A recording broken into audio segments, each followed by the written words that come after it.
Bharatiya Janata party की नरेंद्र मोदी सरकार ने देश की सुरक्षा को सुनिश्चित किया है। देश भर में दशकों से जड़ लगाकर बैठे हुए नक्सलवाद को समाप्ति के कगार पर लाकर खड़ दी।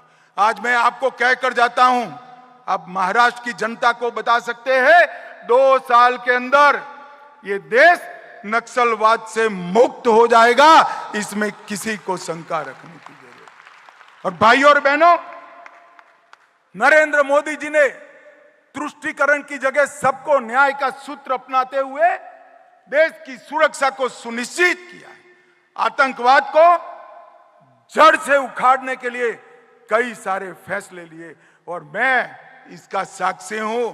मैं आपको आपके जैसे कार्यकर्ता के नाते बताता हूं, देश की सुरक्षा को औरंगजेब फैन क्लब सुनिश्चित नहीं कर सकती, Bharatiya Janata party. Aurangzeb fan club कौन है? जरा जोर से बोलो, औरंगजेब फैन क्लब कौन है? ठीक है, अघाड़ी वाले हैं। और उसका नेता कौन है? श्रीमान उद्धव ठाकरे औरंगजेब फैन क्लब के नेता बने। अपने आप को बाला साहब का वारिस कहने वाले उद्धव जी कसाब को बिरयानी खिलाने वाले लोगों के साथ बैठे हैं। उद्धव जी याकूब को छोड़ने की गुहार लगाने वाले के साथ आप बैठे हो। जाकिर नाइक को मैसेंजर ऑफ पीस बनाने वालों की गोदी में उद्धव जी आप बैठे हो। पीएफआई को सपोर्ट करने वालों की गोदी में उद्धव ठाकरे आप बैठे हो और संभाजी नगर का विरोध करने वाले की गोदी में उद्धव ठाकरे आप बैठे हो। आपको शर्म आनी चाहिए। मुझे बताओ भाइयों बहनों, ये औरंगजेब फैन क्लब महाराष्ट्र और देश को सुरक्षित कर सकती है क्या? जोर से बोलो, कर सकती है क्या?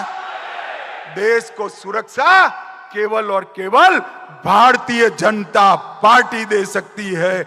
महाराष्ट्र को सुरक्षा केवल और केवल भारतीय जनता पार्टी दे सकती है। और भाइयों और बहनों, मैं यहां पर अंत में अपील करने के लिए, मैं छोटा था तब मेरी माताजी मुझे गीता समझाती थी। गीता में उन्होंने कहा कि दोनों ओर सेनाएं लगी थी और श्री कृष्ण ने इस श्लोकों का चखीरा के माध्यम से अर्जुन के विषाद को समाप्त करने का प्रयास किया। बाल सहज कुतूहल से मैंने मेरी माँ को पूछा कि दोनों ओर सेनाएं लगी है, नगाड़े बज रहे हैं, तुतारी बज रही है, दंदूभी बज रहे हैं, हाथी खड़े हैं, घोड़े खड़े हैं, और इसमें इतना बड़ा उपदेश कैसे दिया होगा?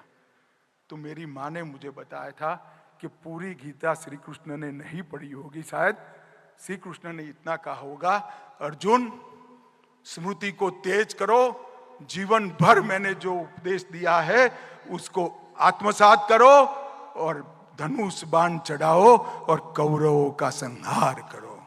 आज मैं यहां आया हूं तब मेरे सामने रामबाबू जैसे वरिष्ठ कार्यकर्ता भी बैठे हैं, वरिष्ठ नेता भी बैठे, जो चुनाव लड़े हैं, लड़ाए हैं। मुझे चुनाव के गुर आपको नहीं सिखाने हैं। मैं एक ही बात करना चाहता हूं, पूरा जीवन हमारे पुरखों ने, हमारे वडीलों ने जो हमें सिखाया है वो याद करें।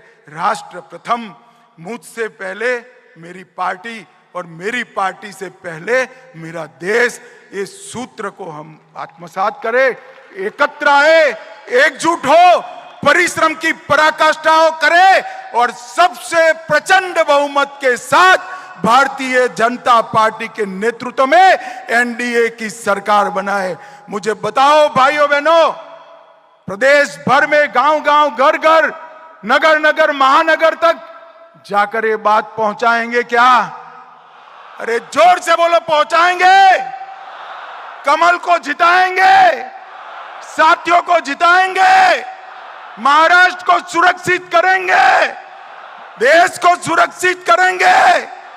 फिर से एक बार महाराष्ट्र में भाजपा सरकार बनाएंगे तो मेरे साथ दोनों हाथ उठाइए और प्रचंड आवाज से मुट्ठी भींच कर बोलिए, भारत माता की, भारत माता की, वंदे वंदे।